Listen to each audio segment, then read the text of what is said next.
नमस्कार.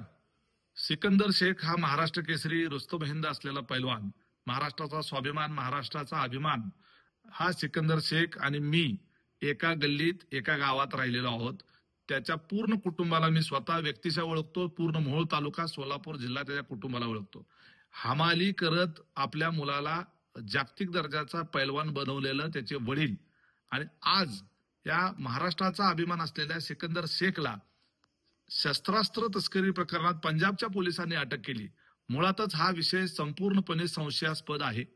सिकंदर शेख याने आतापर्यंत पंजाब आणि हरियाणामधल्या शेकडो पैलवानांना चितपट केलेला आहे.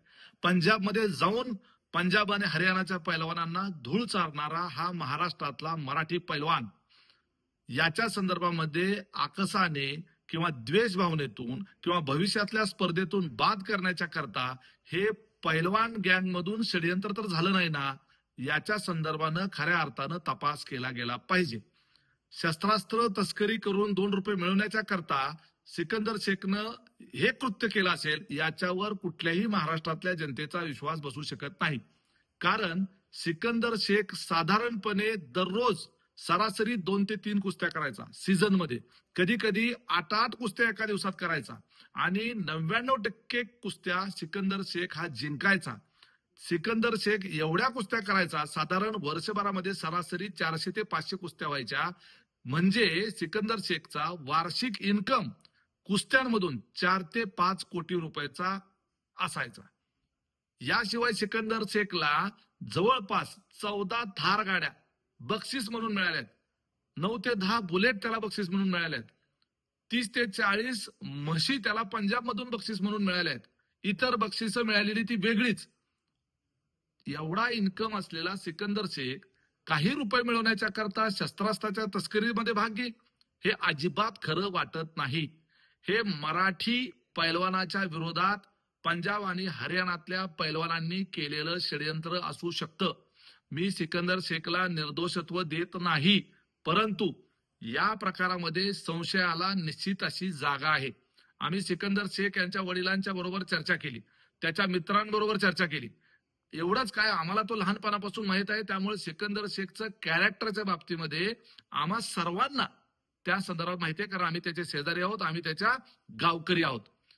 सिकंदर शेख आता या सीझन मध्ये पंजाबमध्ये ज्या खोलीमध्ये भाड्यानं राहत होता तिथं त्याच्याबरोबर आणखी 2-3 जण राहत होते. सीझन संपल्यानंतर सिकंदर शेख हा महाराष्ट्राकडे निघाला असताना त्याचे ते सोबतचे भाडे करून राहणारे जे मित्र खोलीतले होते ते देखील निघाले होते. त्या मित्रांनी सिकंदर शेखला सांगितलं की आमचं एक पार्सल घरी राहिलंय, तेवढं ते उचल आणि एक ठिकाणी नेऊन पोच कर.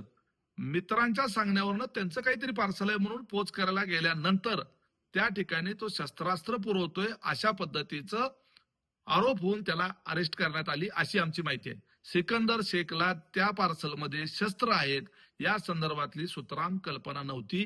अशा पद्धतीची माहिती आमच्या स्तरावरून, त्याच्या कुटुंबाच्या स्तरावरून मिळालेली आहे.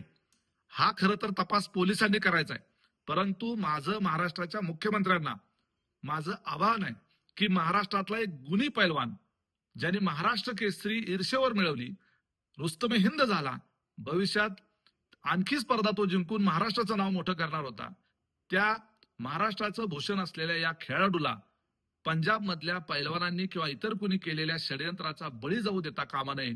त्याच्यामुळं राज्य सरकारनं याच्यामध्ये हस्तक्षेप केला पाहिजे आणि निष्पक्षपणे तपास व्हायला पाहिजे. याच्या करता महाराष्ट्र पोलिसांनी सुद्धा यात लक्ष घातलं पाहिजे.